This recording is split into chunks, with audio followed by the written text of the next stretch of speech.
O que aconteceu durante a infância e a juventude de Jesus? Se você procurar na Bíblia, não encontrará muita coisa. Os evangelhos de Mateus e Lucas mencionam brevemente seu nascimento, mas depois passam rapidamente para a sua vida adulta. O evangelho de Lucas até conta a história em que Jesus é deixado para trás por seus pais em Jerusalém aos 12 anos, mas é basicamente só isso. Ninguém fala sobre o relacionamento dele com outras crianças, sua educação, o possível uso de seus poderes na infância ou qualquer coisa do gênero. Na verdade, nenhum dos autores dos livros que se tornaram a Bíblia abordou esse tema, mas outros autores da antiguidade o fizeram. Vários livros circularam entre as comunidades cristãs contendo exatamente esse tipo de conteúdo. O mais antigo, e talvez o mais popular deles, foi o chamado Evangelho da Infância de Tomé. Não confunda com o Evangelho de Tomé, que é outro texto. O texto do qual estou falando foi encontrado na biblioteca de Nag Hammadi, sobre a qual podemos falar em outro vídeo. O texto a que me refiro é o Evangelho da Infância de Tomé, também conhecido como Feitos da Infância de Nosso Senhor Jesus Cristo. Circulou em pelo menos 13 idiomas na Antiguidade e na Idade Média. Há até uma possível referência a ele em um texto do século VI d.C., escrito por Irineu de Lyon, bispo daquela cidade.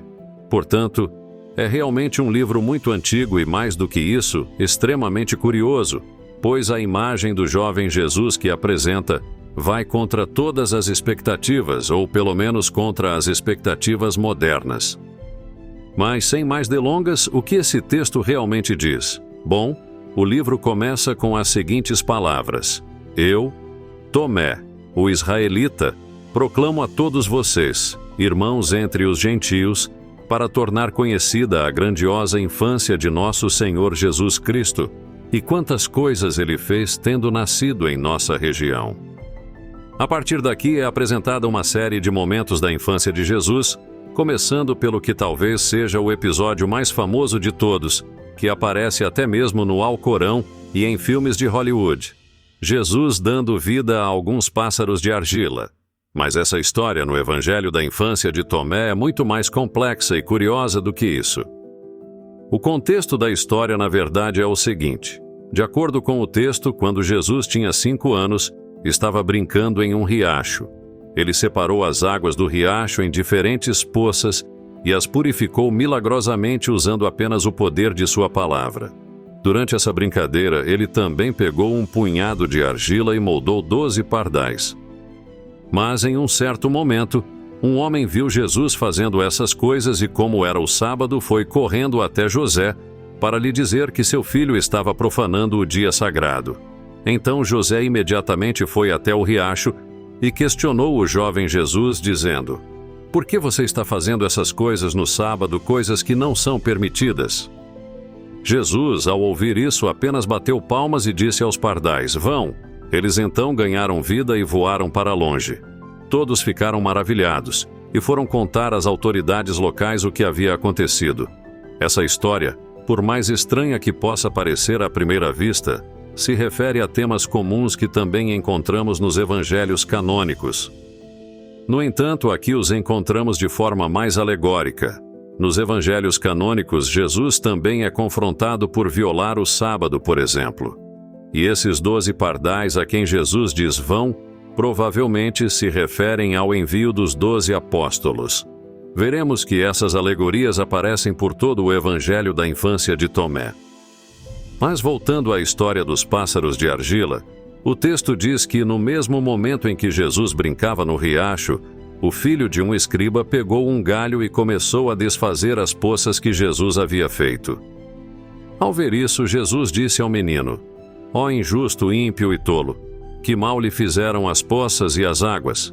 Eis que agora você murchará como uma árvore, e não produzirá folhas, nem raízes, nem frutos. E imediatamente o menino secou completamente. Os pais do menino, diante disso, foram ter com José se queixando do que havia acontecido. Mas, no meio tempo, outra coisa aconteceu. O jovem Jesus atravessava a aldeia quando um menino correu por ele e acabou por trombá-lo.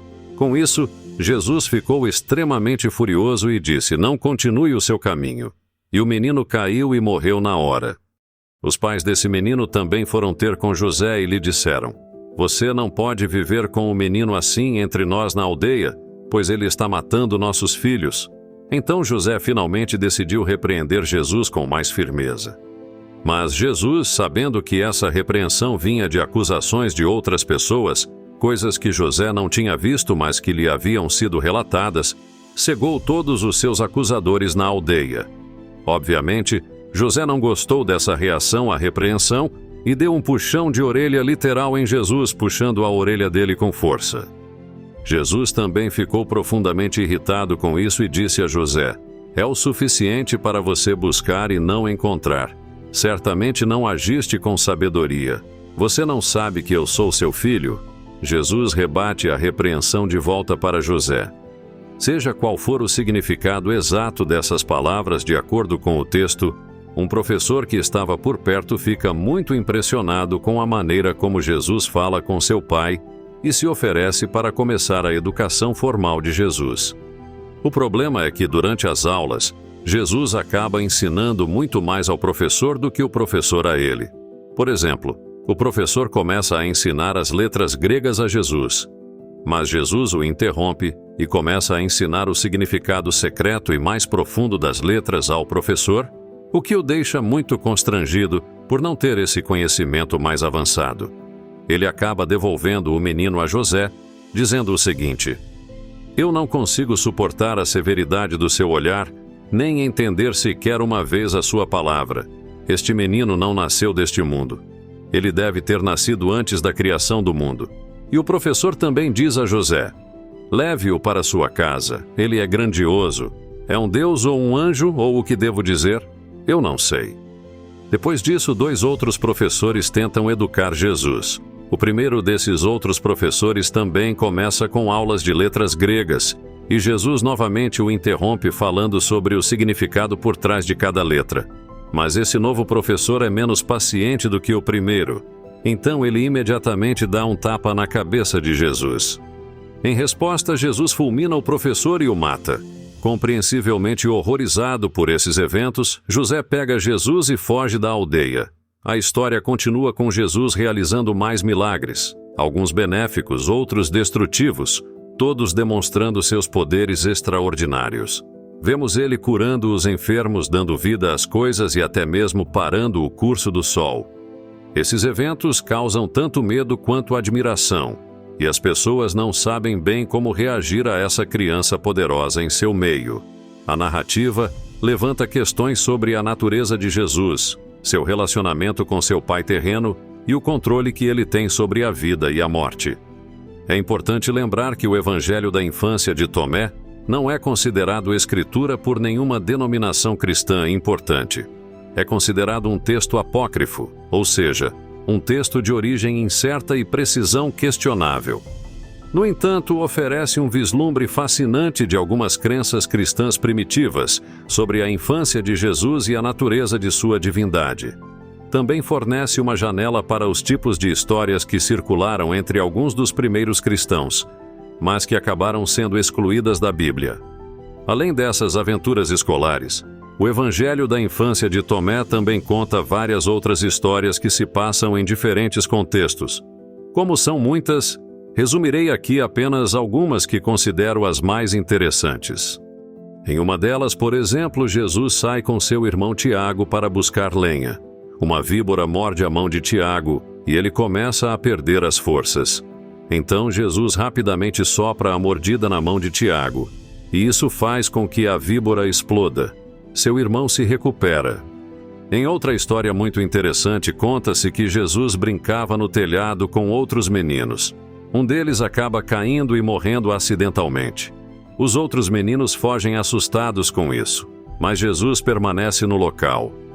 Então, quando os pais do menino falecido aparecem, eles imediatamente acusam Jesus de jogar o filho do telhado. Era o que parecia, a princípio, julgando pela cena que estavam vendo. Mas Jesus, é claro, não havia feito isso e nega a acusação.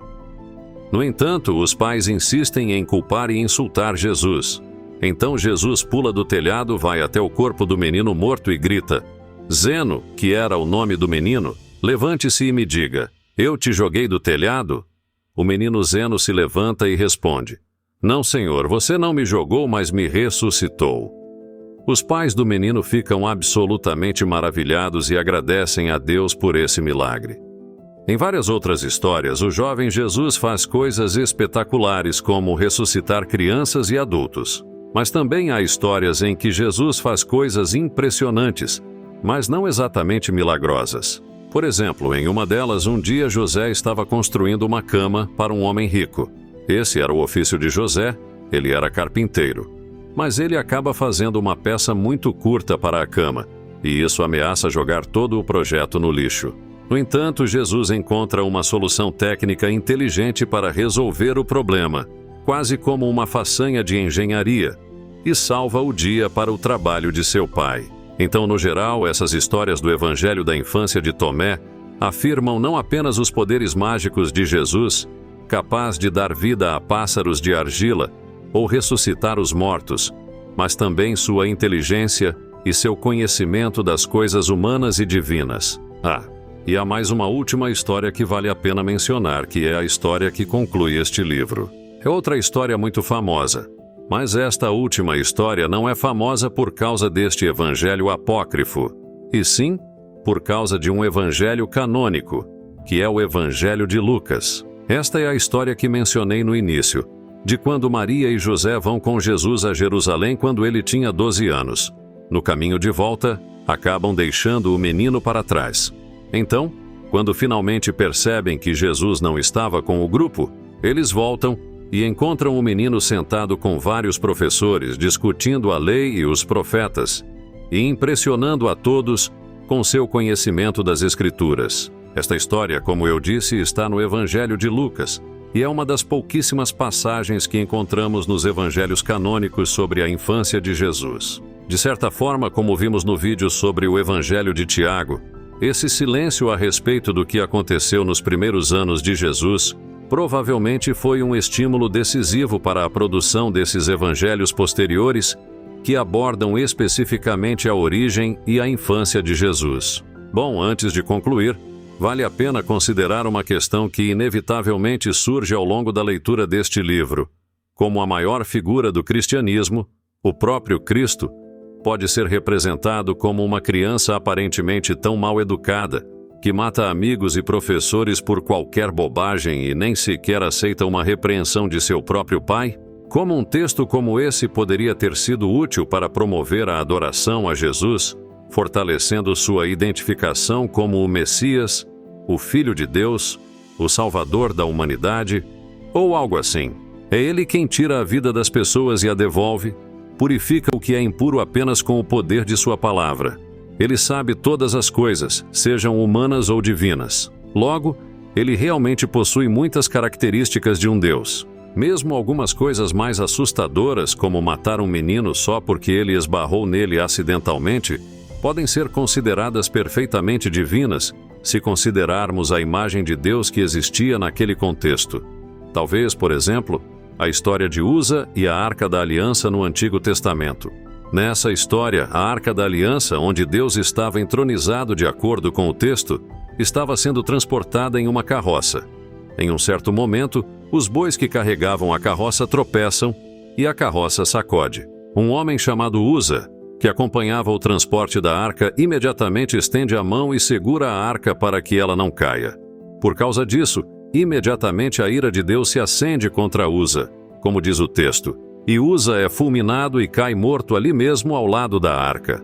Essa história sobre a santidade intocável e aterrorizante de Deus, e várias outras histórias semelhantes da Bíblia hebraica, podem ter inspirado essa imagem intocável e aterrorizante do jovem Jesus do Evangelho da infância de Tomé. De qualquer forma, esse é o Evangelho da infância de Tomé. Como eu disse na introdução, este é um livro que foi amplamente lido desde os primórdios do cristianismo. Ele ainda existe hoje na forma de dezenas de manuscritos em várias línguas e pode ser lido agora em português também, graças à excelente tradução do professor Frederico Lorenzo, da Universidade de Coimbra. Mas por agora é isso. Muito obrigado por assistir. Não se esqueça de deixar suas próprias interpretações dessas histórias nos comentários. Até o próximo vídeo, fiquem bem!